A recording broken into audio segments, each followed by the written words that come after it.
Boa noite a todos, a todas. Vocês estão me ouvindo bem?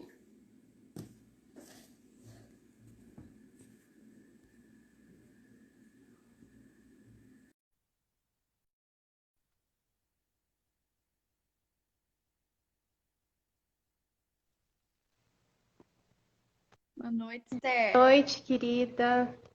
Só para entrando aqui, boa noite a todos, para poder fazer a devida apresentação da nossa palestrante querida de hoje e para testar o áudio, o vídeo. Tô te ouvindo super bem, Amandinha, tá ótimo. Tô te vendo e ouvindo muito bem, tá bom? A gente agradece a presença de todos e aqueles também que não podem estar acompanhando conosco agora ao vivo e que vão acompanhar depois. O vídeo dessa live vai estar disponível no IGTV, tá bom? Aqui do Instagram do Centro Amor e Caridade.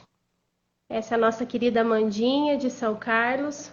Ela veio falar hoje para nós um pouquinho sobre os Atos dos Apóstolos. E Amandinha, obrigada, querida. Você tem uma excelente palestra, viu? Obrigada pelo convite. Eu vou deixar você agora tocar o barco aí sozinha. Um beijo. Obrigada, Esther.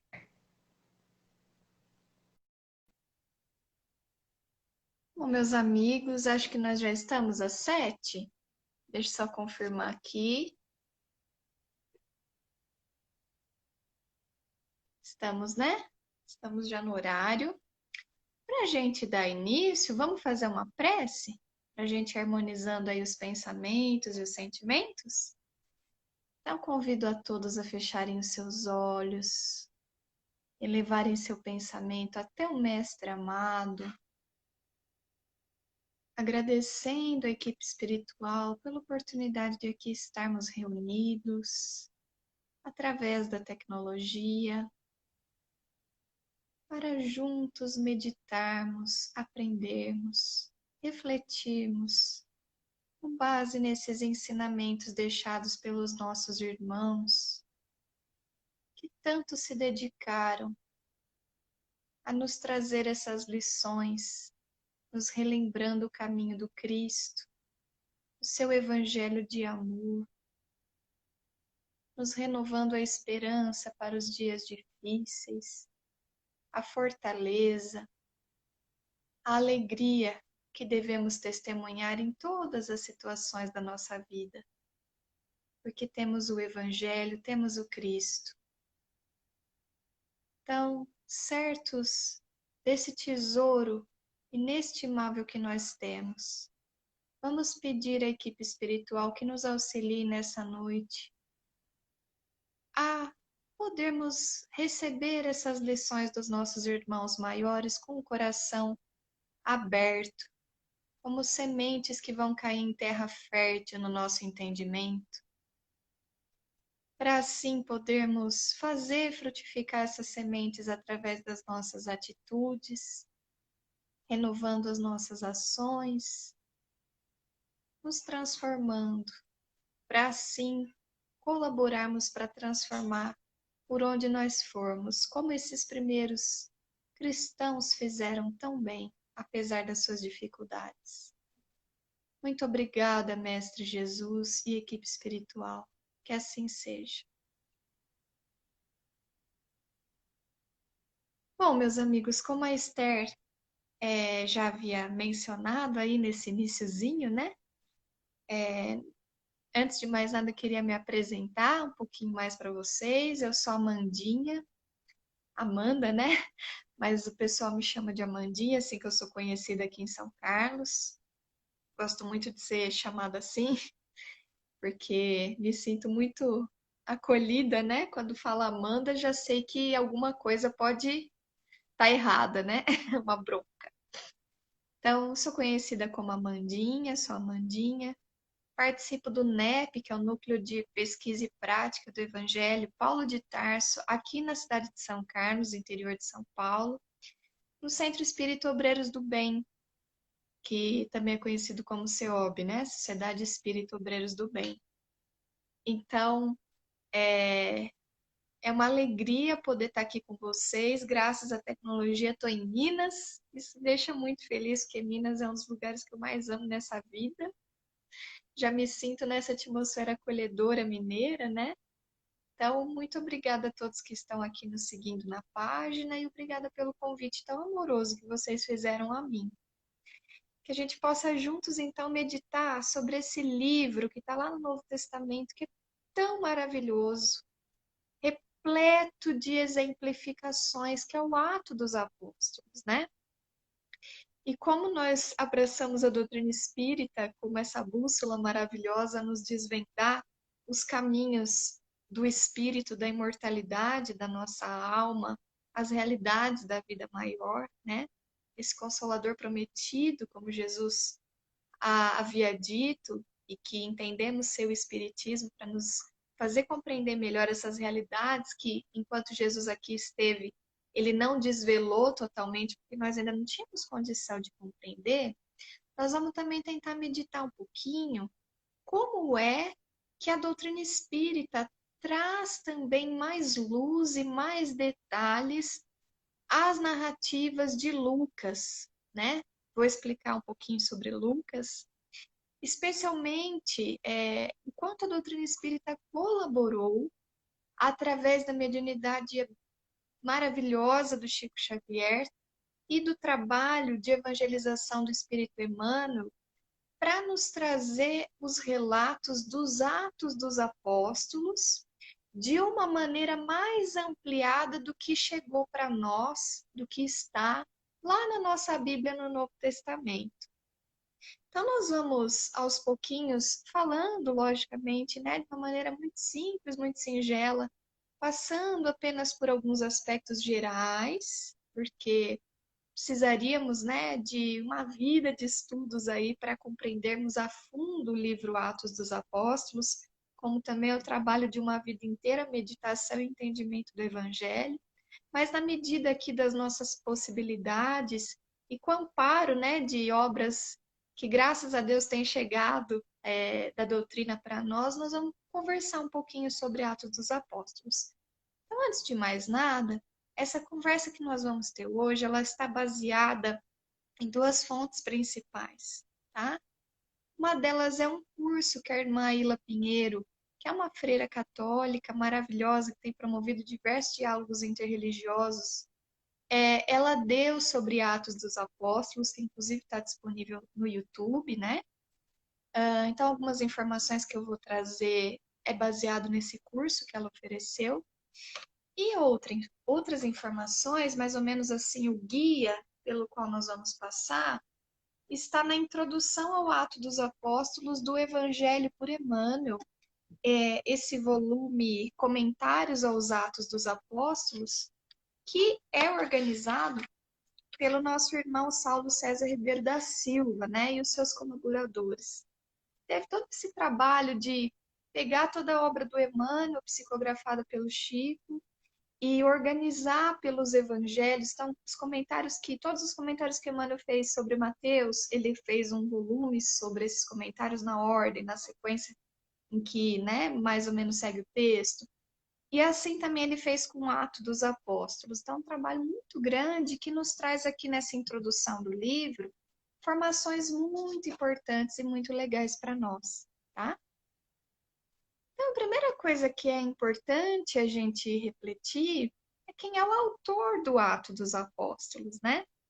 Para a gente começar aí do começo, o autor do Ato dos Apóstolos é Lucas. E Lucas também é o autor de um dos evangelhos que está lá no Novo Testamento. É interessante a gente pensar no papel de Lucas na disseminação desses testemunhos dos primeiros cristãos, porque ele foi um servidor do Cristo que não conheceu o Cristo enquanto ele esteve aqui, presente, encarnado na Terra, né? Ele veio a conhecer o Mestre depois da partida de Jesus e teve o seu coração tão tocado pela mensagem do Evangelho, né? Por aqueles primeiros cristãos, trabalhou muito intimamente com Paulo, né? E tem essa inspiração divina e essa tarefa de trazer à luz, né, um dos evangelhos, que é o Evangelho de Lucas, e também o livro Atos dos Apóstolos, né?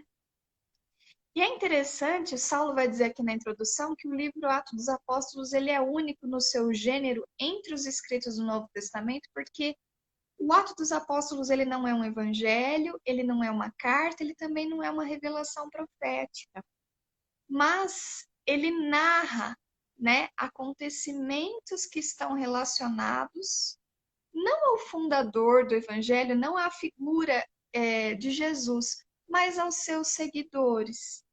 É muito bonito de ver isso, né? Então, enquanto nos evangelhos, inclusive no evangelho de Lucas, existe a preocupação de narrar aqueles momentos em que Jesus esteve deixando seus ensinamentos do evangelho, nós temos aqui em Atos dos Apóstolos uma preocupação de Lucas de retratar a vivência desses primeiros seguidores do Cristo. E é bonito da gente entender o objetivo de Lucas ao fazer isso, né? Quanto ele estava tocado de uma inspiração divina para tomar nota disso, porque hoje, atualmente, nós espíritas às vezes não tão atentos, nem sempre olhamos para os textos sagrados com a atenção que eles merecem, aproveitando o tesouro que eles trazem, não é, meus amigos? E quando a gente vê relatos assim tão maravilhosos, tão cheios de testemunhos, e que retratam as dificuldades enfrentadas por aqueles primeiros apóstolos, nós nos identificamos muito. A gente começa a se ver, a se reconhecer naquelas dificuldades enfrentadas por aqueles irmãos. Muitas vezes a história deixa para a gente a impressão que esses primeiros seguidores do Mestre são santos, pessoas perfeitas, pessoas que não tiveram, né, nenhum tipo de problema, que já tinham a sua trajetória espiritual traçada, que foram grandiosos em todos os seus feitos. E a gente vai ver que não é bem assim. Existiam grandes desafios, eles também portavam grandes fragilidades, muitas dificuldades. E com aquela fé, com aquela união, com a comum unidade, a comunidade que vai se estabelecendo em torno do Evangelho, nós vamos percebendo o quanto eles se fortaleciam e a mensagem do Cristo pode ser propagada não apenas para os judeus, que eram aquele público ali onde se iniciou a mensagem do Cristo, mas também para os demais, para aqueles que não professavam o judaísmo. E aqui é importante que a gente tenha a consciência disso, que quando nós estamos falando do primeiro século, né, depois do desencarne de Jesus, nós ainda não temos o termo cristianismo. Aquelas comunidades primitivas que seguiam a Jesus eram judaicas, né? E não existia o judaísmo, existia judaísmos, como a irmã Ila nos ensina. Da mesma maneira como hoje, se a gente quiser ter um entendimento melhor sobre o que isso significa, nós não temos apenas uma denominação religiosa que aborda a doutrina do Cristo, mas diversas denominações que vão guardar essas mensagens, compreendê-las e interpretá-las. Então, a época de Jesus era assim também. E eles professavam judaísmo e judaísmos nas suas mais diversas expressões. E estavam num contexto, pessoal, do Império Romano, né? Eles estavam sob o domínio de Roma. A Palestina da época de Jesus estava sob o jugo de Roma. E dentro desse contexto, quando a gente pensa, né, onde é que Jesus se internou, que foi numa região da Palestina chamada Galileia, nós vamos entender, estudando a história, como a irmã Ila também nos esclarece nesse curso que eu mencionei para vocês, o quanto Jesus incomodou aos poderosos, digamos assim. Por quê? Vou tentar explicar brevemente para vocês. Quando você falava aquela época de pessoas vindas da Galileia, isso em geral não soava muito bem. A Galileia era meio estereotipada como um local de onde vinham pessoas não tão boas. de onde se promoviam algumas rebeliões, algumas revoluções. Enquanto no ministério público de Jesus ele serviu como carpinteiro, não houve nenhum problema, né? A Maíla até nos relata que o Evangelho de Marcos tem uma passagem que os parentes de Jesus começam a ficar preocupados e o repreendem quando ele começa a sair publicamente. Então, deixa de lado os seus afazeres, né, como carpinteiro, para sair publicamente para fazer as suas pregações. Porque essa postura de arrebanhar pessoas, de andar em grupos, de fazer esse tipo de agremiação, vamos dizer assim, era muito mal vista pelo povo romano, pelos líderes romanos, porque o que eles queriam efetivamente era manter o controle das massas e dos seus dominados, né? Vamos lembrar que a época de Jesus, Roma dominava praticamente todo mundo conhecido, não é mesmo? E aí tinha os aliados, né, desse poder romano, como, por exemplo, as altas classes dos judeus do Sinédrio, que era esse poder centralizado do judaísmo, que ficava em Jerusalém, que era na Judéia. Mas o que é importante a gente ter em vista é que todos os judeus da Palestina estavam submetidos ao jugo do Império Romano. E quando Jesus vem trazer, através da sua mensagem, do seu ministério público, as novidades de um reino de Deus, ele praticamente está quebrando uma ordem vigente, né? Está contrapondo a ordem vigente, mesmo que ele não esteja criticando publicamente o império, porque o reinado atual que existia naquele momento era o reinado de Roma. E ele, muito similarmente a Moisés, muito similarmente a Elias, traz uma conduta de fazer com que aquele povo, os romanos eram considerados deuses, né? Eles se tinham assim como deuses.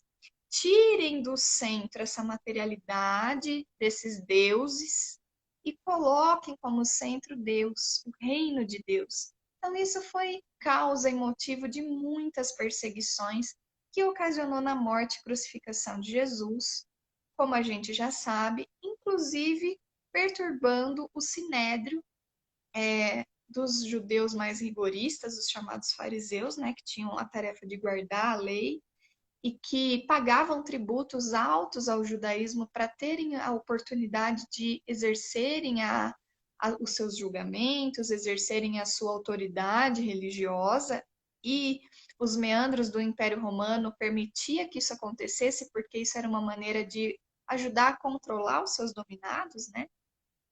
Então, todo esse cenário, ele faz parte desse contexto no qual está narrado Atos dos Apóstolos. Então, Jesus era entendido pelo império, pelos judeus mais rigoristas, como esse carpinteiro revolucionário que arrebanhava multidões e que não era bem quisto, não era bem visto.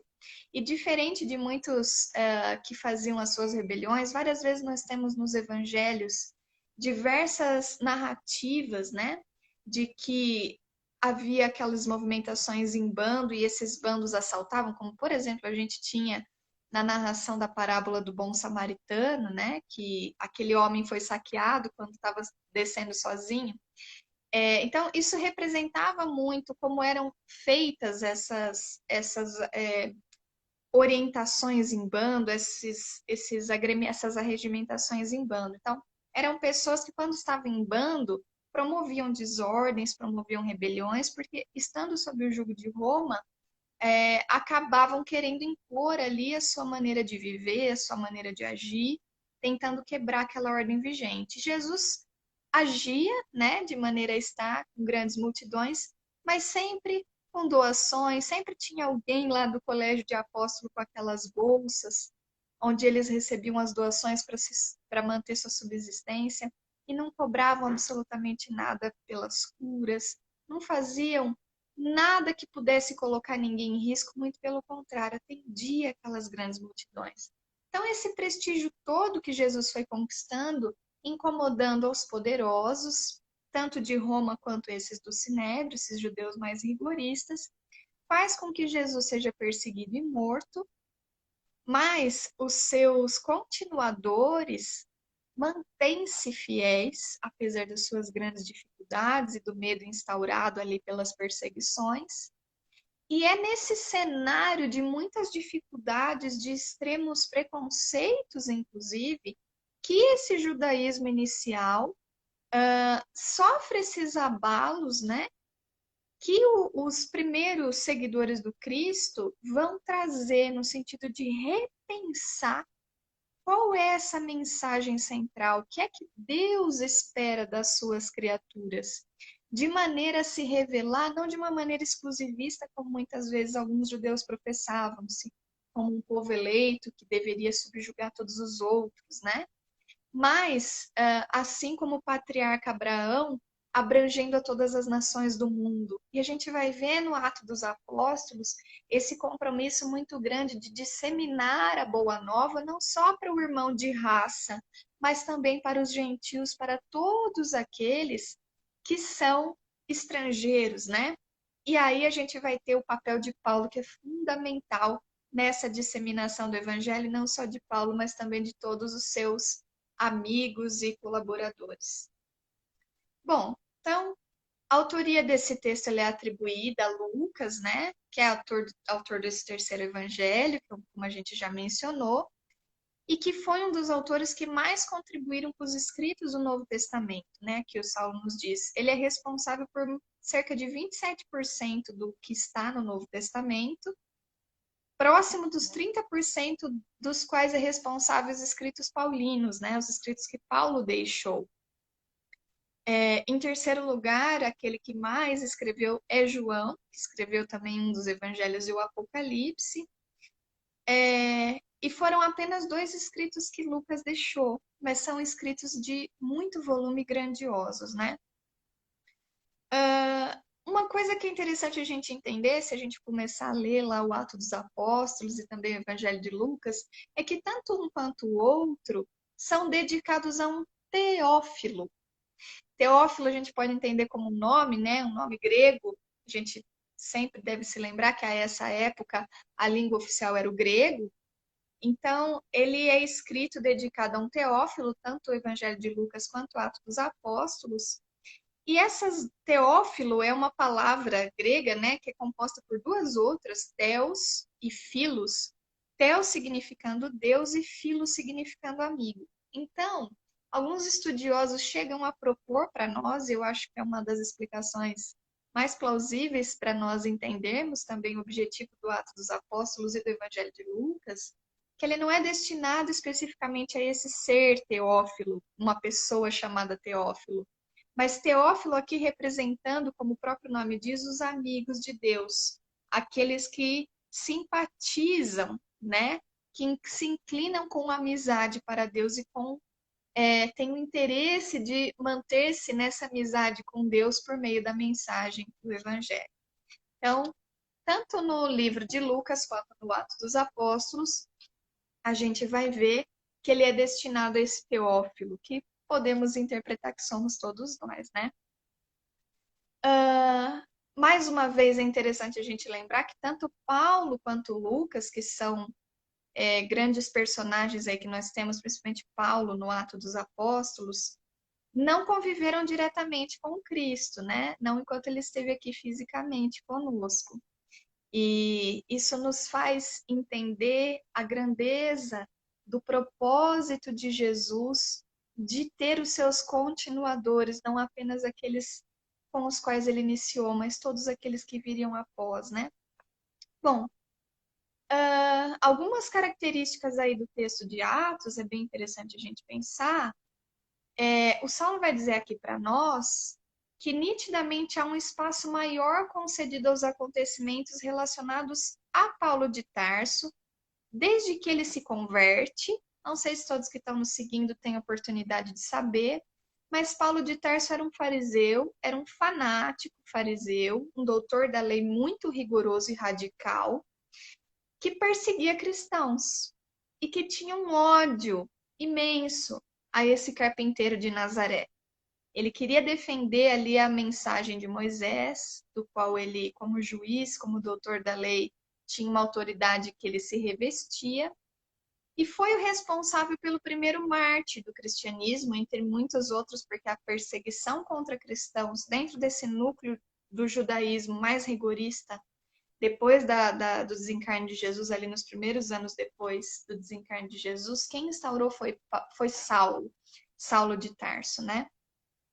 Então, há um momento após o martírio, né, de Estevão, o sacrifício de Estevão, que morre apedrejado segundo a condenação de Paulo, em que ele continua obstinado perseguindo cristãos, inclusive buscando aquele, como a gente vai ver nos relatos de Paulo e Estevão, buscando aquele que converteu sua noiva, à época, que era Abigail, ao cristianismo. Abigail desencarna no meio disso tudo. Então, Saulo de Tarso estava horrorizado com esse Jesus, horrorizado com a paz que tinham esses primeiros seguidores do Cristo, que iam para o sacrifício alegremente, não tinham medo da morte, não tinham medo das grandes dificuldades, né? Não tinham medo da sua autoridade como juiz. Essa humildade, essa paz de espírito, essa servidão voluntária, digamos assim, que se entrega e confia, é uma coisa que deixava Paulo muito desorientado, e que nessa perseguição cega faz com que ele vá buscar Ananias, que foi quem converteu a sua noiva, e sabendo que Ananias estava em Damasco, ele se dirige até lá, e nas portas de Damasco ele encontra com o Cristo, e aí acontece a sua conversão. Não vou dar spoiler, porque desejo ardentemente que vocês leiam o livro Paulo e Estevão, que isso está narrado muito belíssimamente, e que é tema aí de muitas conversas adiante, né? Bom, há no Ato dos Apóstolos também relatos pontuais, a grande maioria, né, se destina a gente entender essa trajetória da vida de Paulo, desde a sua conversão, desde que ele era um perseguidor, aí passando pela conversão até o seu sacrifício, porque ele morre degolado em Roma.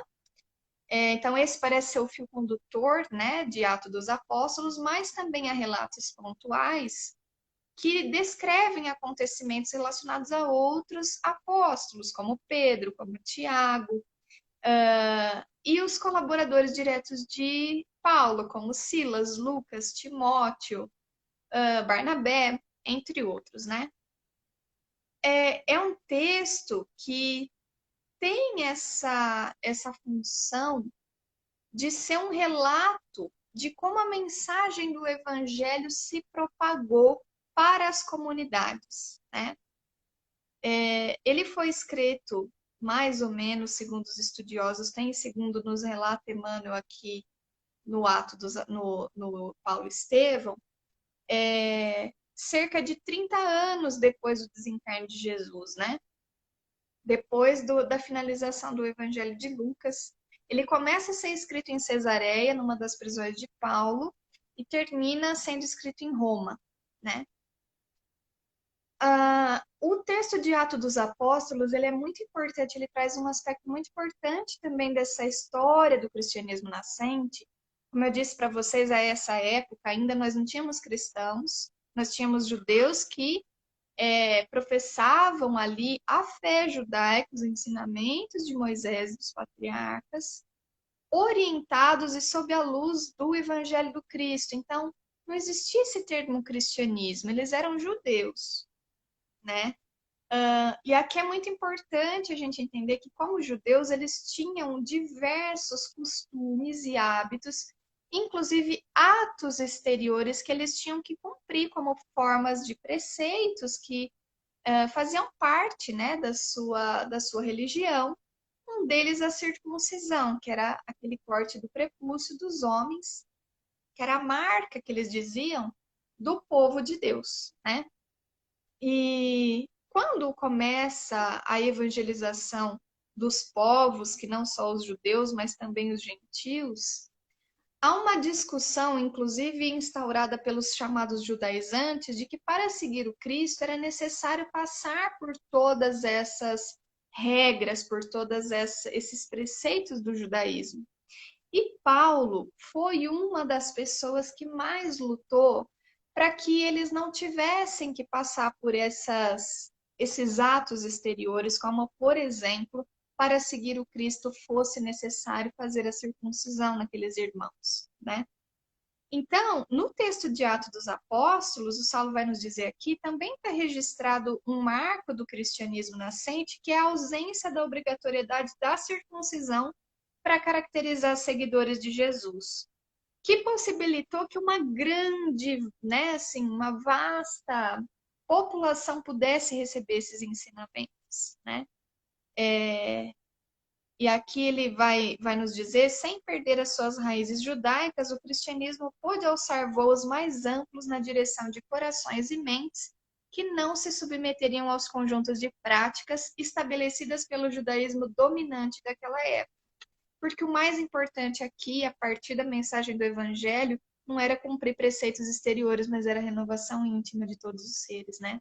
Então isso é uma coisa que até hoje a gente estuda nas cartas de Paulo, é uma temática muito recorrente, esse cuidado que Paulo tem, que a gente vai contra esses atos exteriores, essas condutas que os judaizantes queriam impor para seguir o Cristo, né?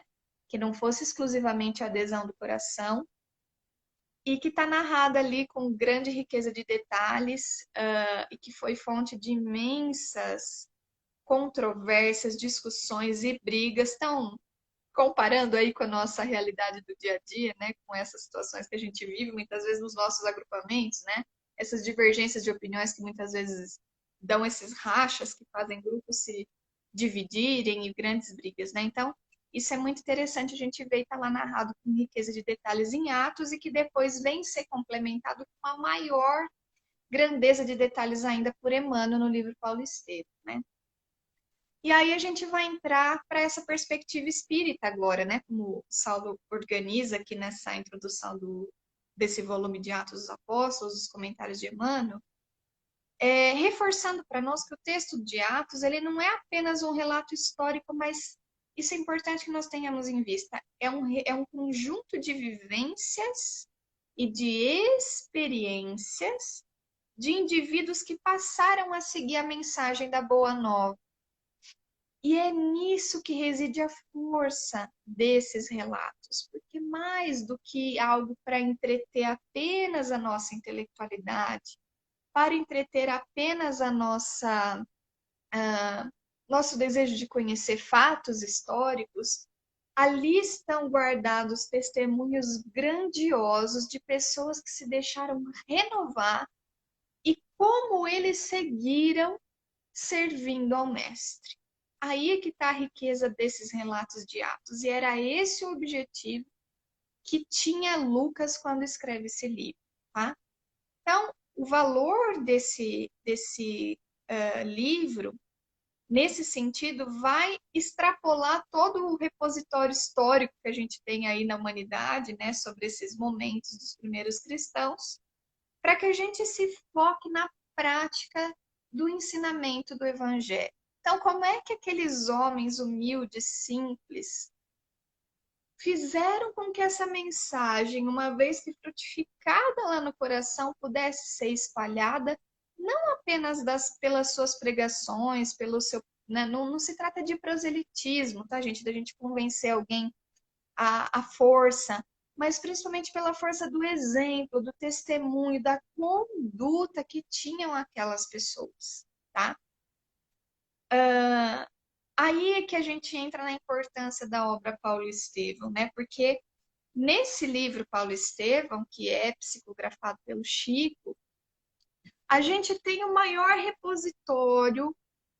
A gente sabe, né, que Emmanuel comentou muitos versículos de todas os evangelhos, né? Temos muitos comentários de versículos das cartas, mas a gente tem, vamos dizer assim, preferencialmente na obra de Emmanuel, o comentário maior desses versículos, digamos assim, de Atos, está todo concentrado no livro Paulo Estevão, que narra de maneira mais central a trajetória do apóstolo Paulo, como eu disse para vocês, desde a sua conversão, mas trazendo elementos de Atos dos Apóstolos que nós não tínhamos narrado no próprio Atos dos Apóstolos, né?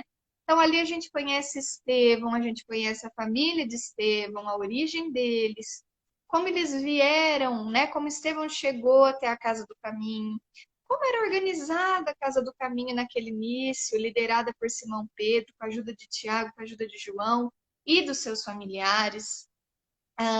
Como o judaísmo, à época, lá em Jerusalém, começava a ver com maus olhos esse movimento de acolher tantas pessoas que estavam esquecidas e marginalizadas, ao mesmo tempo em que falavam da mensagem do Evangelho a partir dos escritos de Levi, que é Mateus, né?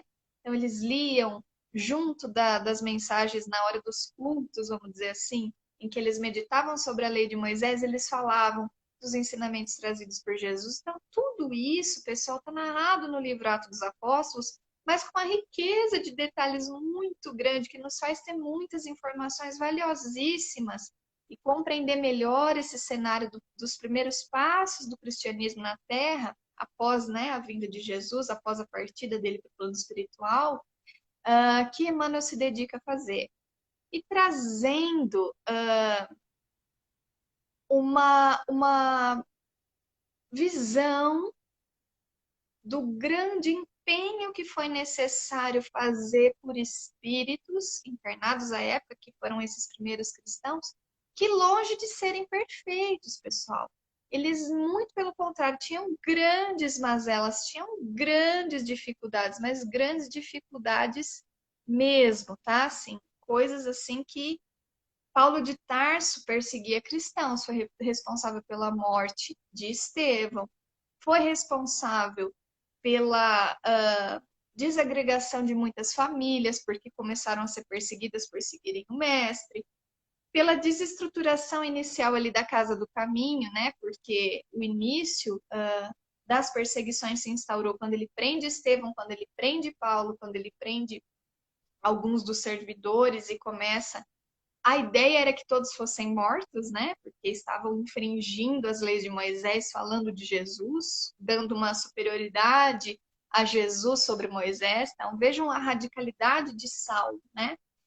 E depois o quanto ele se transforma com a própria mensagem do Evangelho e os imensos testemunhos de amor, de perdão, de sacrifício, de abnegação, e o quanto aquelas mazelas humanas imensas que caracterizavam Saulo vão se depurando no decorrer de toda a sua vida, nos dando esse testemunho maravilhoso, maravilhoso, do quanto nós também, apesar das nossas dificuldades, apesar das nossas limitações, somos capazes de nos melhorarmos, somos capazes sim de, abraçando o Evangelho, renovarmos as nossas ações e seguirmos fiéis, né, à mensagem do Cristo.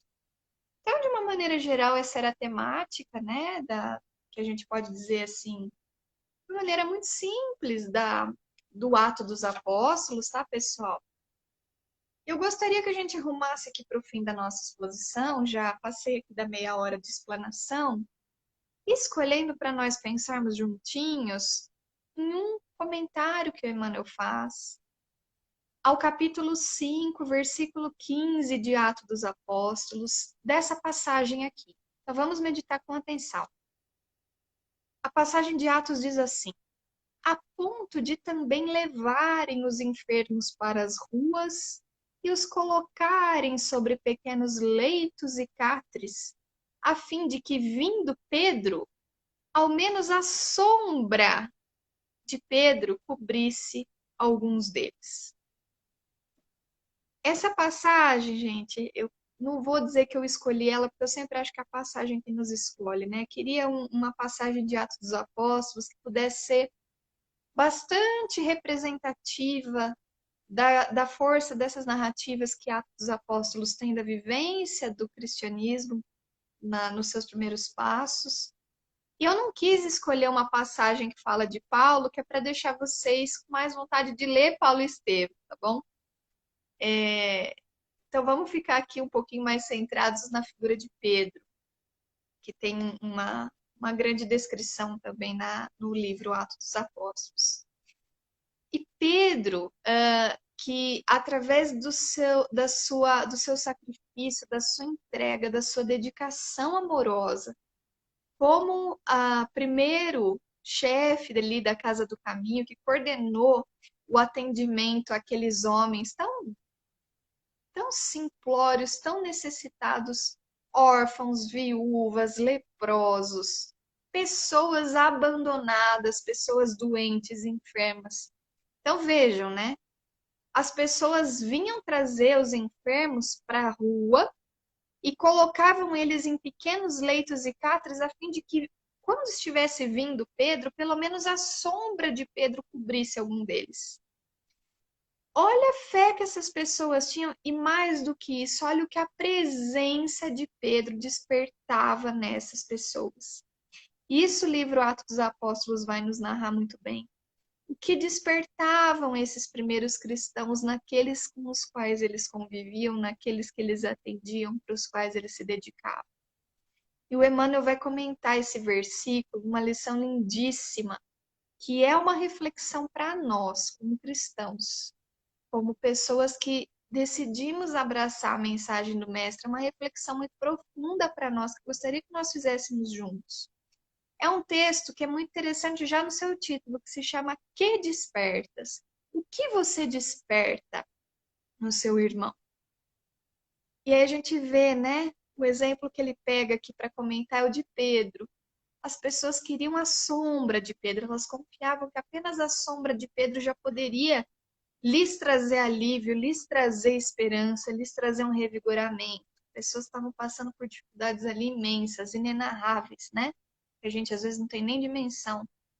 Mas olha o magnetismo de amor que a mensagem do Mestre forjou em Pedro. Pedro, que segundo os relatos do livro Boa Nova, de Humberto de Campos, era um homem de coração muito disposto a seguir Jesus, mas também muito preconceituoso, muito duro, muito rígido, né, com os erros dos outros, e que passa por uma transformação imensa, como a gente vê lá na narrativa de Humberto de Campos no livro Boa Nova, depois que ele mesmo entende a sua fragilidade, quando nega o Cristo por 3 vezes no momento do sacrifício de Jesus. E quando ele está querendo se sentir o bonzão, né, vamos dizer assim, nos termos atuais, dizendo que os outros não dão testemunho, ainda, né, na última ceia, quando Jesus se ajoelha para lavar os pés dos discípulos, Pedro não quer que Jesus lave seus pés, porque fala que ele é o mestre. E Jesus vai falar para Pedro, olha, ainda essa noite você vai perceber que o homem do mundo é mais frágil do que perverso. Mas é só o tempo que vai te trazer essa força. Você ainda não é capaz de compreender isso, mas o tempo e as experiências vão te trazer esse entendimento. E a partir do momento que ele se reconhece falível, ele começa a brigar na casa do caminho e a se dedicar e a dedicar toda a sua vida a acolher aqueles todos que precisassem de ajuda, sem perguntar quem eram, sem perguntar sobre o seu passado, sem perguntar absolutamente nada, simplesmente servindo. Porque vendo naquelas criaturas tão miseráveis a fragilidade, ele reconhecia a própria fragilidade e o imenso amor de Jesus que veio ao encontro dele. Então, essa transformação de Pedro, essa atmosfera diferente que ele traçou para si, que ele conquistou, essa grandeza, essa fortaleza espiritual, né?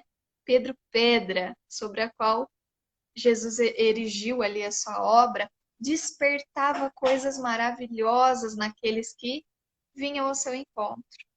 E é aí que reside o testemunho, né? Aí que reside a força desses exemplos, porque eles não pregavam apenas com palavras, eles pregavam com o seu exemplo. E o Emmanuel diz assim: que despertas? O conquistador de glórias sanguinolentas espalha terror e ruínas por onde passa. O político astucioso semeia a desconfiança e a dúvida. O juiz parcial acorda o medo destrutivo. O revoltado espalha nuvens de veneno sutil. O maledicente injeta disposições malignas nos ouvintes, provocando o verbo desvairado. O caluniador estende fios de treva na senda que trilha. O preguiçoso adormece as energias daqueles que encontra, inoculando-lhes fluidos entorpecentes. O mentiroso deixa perturbação e insegurança ao redor dos próprios passos. O galhofeiro, com a simples presença, inspira e encoraja histórias hilariantes. Todos nós, por meio dos pensamentos, das palavras e dos atos, criamos atmosfera particular que nos identifica aos olhos alheios. A sombra de Simão Pedro, que aceitara o Cristo e a ele se consagrara, era disputada pelos sofredores e doentes que encontravam nela, na sombra de Simão, a esperança e alívio, o reconforto e a alegria. Examina os assuntos e as atitudes que a tua presença desperta nos outros. Com atenção, descobrirás a qualidade de tua sombra. E se te encontras interessado em aquisições de valores iluminativos com Jesus, será fácil descobrir as próprias deficiências e corrigi-las. Olha que convite maravilhoso Emmanuel está nos fazendo. Então vamos refletir aqui com o Atos dos Apóstolos, meus irmãos, minhas irmãs, que a nossa sombra tem despertado sobre os nossos irmãos que se acercam de nós, né? Que nós temos suscitado de pensamentos, de sentimentos, como nós temos sido a representação do Evangelho para essas pessoas, né? Essa mensagem, ela está no livro Pão Nosso, é o capítulo 172 e se chama Que Despertas. Meus amigos tão queridos, eu fico muito feliz pela oportunidade maravilhosa que vocês me deram de expondo aqui em linhas muito gerais, muito simplesinhas, um pouquinho do livro Atos dos Apóstolos, eu também poder estudar, poder aprender mais e estar aqui no meio de vocês, nessa atmosfera de tanto amor, na iniciativa que vocês têm com o Centro. Agradeço imensamente pelo convite, desejo que todos fiquem na paz do Mestre Jesus e que a gente, num convite amoroso, né, que acho que Emmanuel faz, que Lucas nos fez quando nos deixou o Ato dos Apóstolos, que nós continuemos a escrever o livro Ato dos Apóstolos com os testemunhos da nossa vida como cristãos. Muito obrigada pela atenção de vocês, viu?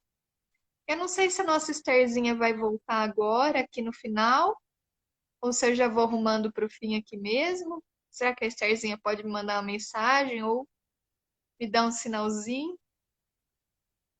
Não sei se os nossos irmãos aí que estão acompanhando querem fazer alguma pergunta, né? Nós ainda temos, acho que uns 15 minutinhos antes da live ser encerrada. Ô, Sônia, eu tenho que agradecer. Muito obrigada pelo carinho, viu? Ah, tá certo. Então, a Esther tá falando aqui que eu já posso ir despedindo. Então, meus amigos, espero poder... Ah, parabéns. Procure saber quem foi o Castilho em São Carlos, seu Castilho. Bom, deixa eu falar aqui do seu Castilho, porque ele é uma pessoa muito importante no movimento espírita aqui da nossa cidade. Foi ele que instaurou a Feira do Livro Espírita aqui. Ele teve um movimento muito grande de disseminação do espiritismo na nossa cidade. Foi responsável por, né, iniciar muitas pessoas que são nossos mestres por aqui.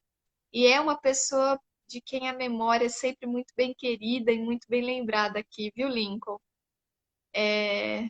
A Zélia também falando, deixa eu ver os comentários anteriores. A Simone estava com a gente, Silmar. Várias, né? A Suzy, Flávio, Lilian, Lua. Tem alguns nomes aqui que eu não sei certinho, porque tá o nome dos, né? Como tá. Mas então tá bom, meus amigos. Acho que era isso, as nossas reflexões. Agradeço muito. A Ferzinha tá aqui, nossa companheira de NEP. Obrigada, Ferzinha, por ter acompanhado, por ter vibrado, sentir esse seu amor que falou, eu vou ficar impressa. Muito obrigada, viu, Ferzinha? Obrigada, Esther. Tenham todas uma boa noite, todos uma boa noite. Fiquem com a paz do Mestre Jesus. Um abraço, meus amigos. Espero poder visitá-los, viu, presencialmente um dia. Tchau, tchau.